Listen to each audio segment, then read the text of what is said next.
Hello, everyone, and welcome back to Identity Insights by Indicio. This week, Indicio hosted a meetup with several government officials to discuss the use cases for decentralized identity.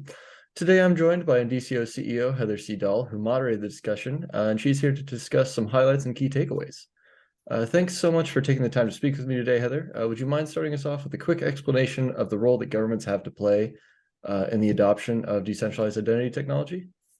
What we're seeing is governments are some of the earliest adopters of this technology because it allows them to exchange data or verify data between parties without necessarily having to do a direct integration.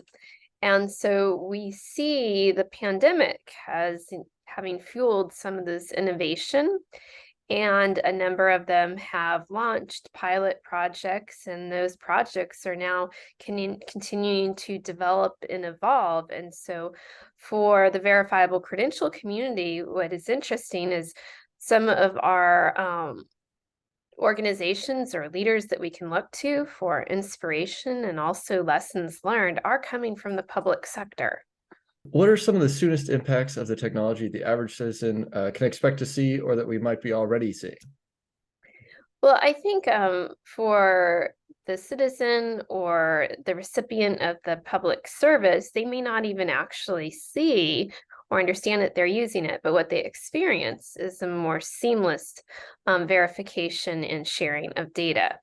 For instance, the earliest pilot with the state of Rhode Island allowed CPAs to share their state licensing to help facilitate the verification of their CPA license, for instance, for cross border across states filing of taxes. And perhaps the recipient or the organization that verified that CPA's license didn't know maybe that they were using a verifiable credential, but they could quickly do so and be able to do that in a privacy preserving way that they had not been able to before. In the case of Aruba, this is a traveler who is heading to Aruba, and they're able to share their information via the debarkation card online and receiving a verifiable credential, which allows them to cross the border before they even head to the airport, for instance. And they may not know that it's a verifiable credential, but what they know is that they were able to cross the border before leaving for their airport, and they hadn't been able to do that before.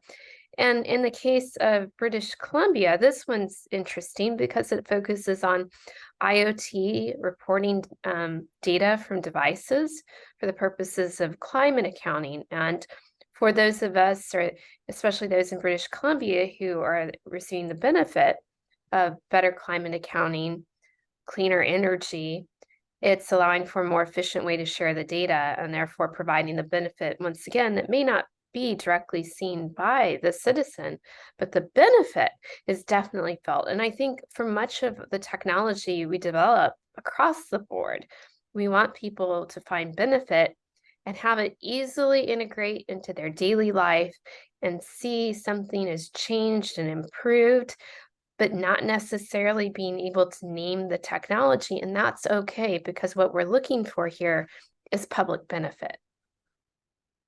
Okay, awesome. That's super cool to hear that all that stuff is already out there. Were there any particular, big takeaways that you got from the conversation? I think one thing that stood out was when Secretary Tanner, the Secretary of Commerce for the state of Rhode Island, talked about having recently visited Estonia. And Estonia, as we know, are some of the leaders going back over a decade now in e-governance and e-government solutions to their citizenship. And she said one of the conversations that she had was they talked about how in those early years, people really weren't sure what they were doing. There was some skepticism. That many didn't know what they were talking about initially.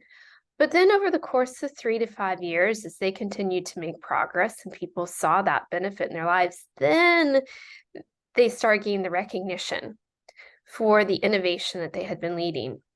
And she talked about how that was a really important insight for those of us in the verifiable credential community. I think that applies whether you're in the public sector or you're at private enterprise or nonprofit organizations. It takes time to make that impact and for others to see it and experience and then really understand the benefits. And that comment, I believe, resonated with Nancy Norris of British Columbia because she has had the same experience. And Dean Bicker, who is a former Minister for Justice of Aruba, talked about the same thing, that they have been working on verifiable credentials actually since before the pandemic. The pandemic is what fueled their innovation forward. And it's now 2+ years on that they are gaining the recognition for their leadership in this space as well. So that is the time I set aside. Thank you all so much for watching. Stay tuned. We'll have a couple highlights from the meetup and you can see some of the big moments. If you like the content, please be sure to subscribe to the channel and we'll continue to bring you some more news and interesting information around decentralized identity. And thank you again to Heather. If people want to learn a bit more about some government use cases, are there any articles or anywhere that you would suggest they look? Absolutely. I think with the Indicio blog, we just published about government use cases. In the blog, there are a number of posts, whether it's looking at what British Columbia or other states, Rhode Island, and the government of Aruba done. That is a tremendous resource, as well as Nancy and Liz, and we talked about the Aruba use case at the Hyperledger Global Forum. So if anyone attended that or has access to the Hyperledger Global Forum portal, that's a great place where you can go and watch those sessions as well to learn more. So I'm going to start with you, Secretary Tanner. CPAs, state licensing, and a distributed ledger. How did you find yourself in a place where verifiable credentials became a solution that you were interested in pursuing to create this digital trust ecosystem? Well, for us, it was very much about using new technology. So then Governor Gina Raimondo, who is now the Secretary of Commerce for the United States, had encouraged us to take a look at blockchain and figure out how we wanted to use it. So we put out a request for proposals from the industry to say, how can we use blockchain technology in government to make it easier to do business?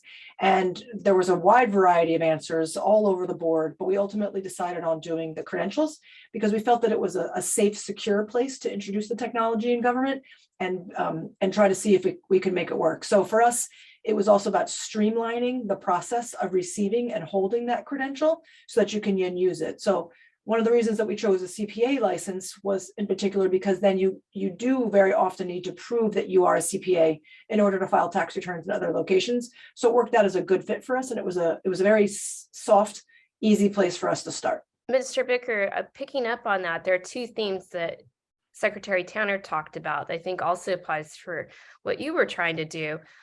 Creating a seamless, frictionless experience, and also proving something about a human. Your involvement in verifiable credentials is the result of a different situation, and that was a pandemic and seamless travel. Talk to us a bit more about the challenge that you're trying to work on solving and how this very stressful situation actually ended up opening the door to innovation. Being greatly dependent on tourism, Aruba had already made several advancements on the field of technology to promote a seamless travel experience. So the tourist could be faster at his hotel to enjoy the beach and all the other attractions and amenities that our island has to offer. An automated system called the Happy Flow was developed together with KLM and other partners to allow for the use of biometrics and verifiable credentials, as well as the use of e-gates. In 2018, we updated our legislation for the use of biometrics. And we were planning to do a pilot based on verifiable credentials in 2020 with a very well-known US airline. Then the pandemic hit in the first quarter of 2020, and the pandemic actually accelerated the process of us using technology for seamless travel experience. We introduced the ED card in close cooperation with several technology partners such as CETA and as Indicio, based on making use of VCs, and have been refining the ED card and use of the VCs ever since. So basically, in a weird way, the pandemic accelerated a lot of ongoing efforts. And then Nancy, you are in a different situation, once again, verifiable credentials, but rather than focused on that human data, like CPA licensing or a traveler for seamless experience onto the island of Aruba, you're looking at it from a different approach with the Energy and Minds Digital Trust. Can you talk to us more about your work? Sure. Yeah. So British Columbia, our economy is there's a range of different ways in which the economy functions, but one of them is extractive natural resources for export. So that's a key part of our economy. We're also a jurisdiction that has very strong commitment to climate legislation and to meeting climate goals. And so we when we're using verified credentials, which is another component actually of BC Gov, we just have a group in our Citizen Services Ministry that is very fascinated and in this innovative technology contributes to open source code to the open source community and has been piloting it for the use of individual technology. My ministry decided that we wanted to pilot the same kind of information sharing using verified credentials and DLT, but doing it for sustainability data for mining and natural gas operators in the province. There is more and more emphasis globally on how products are produced. Operators in BC are being asked to report and provide data on their practices and how they're reducing emissions year over year. And in BC, we also have a legislated process in which large emitters of carbon emissions, GHGs, have to report on an annual basis to the government. So that was where we started in terms of a use case. It is mapping that regulatory process using verified credentials and doing it in a way that could make the reporting process more efficient for these operators. But then also with verified credentials, there's all of these added benefits in terms of privacy preservation and transparency and being able to easily share that information with multiple audiences like investors or downstream purchasers who are interested in products that have been produced in as low carbon emitting way as possible. So it opens up opportunities for BC products beyond our borders.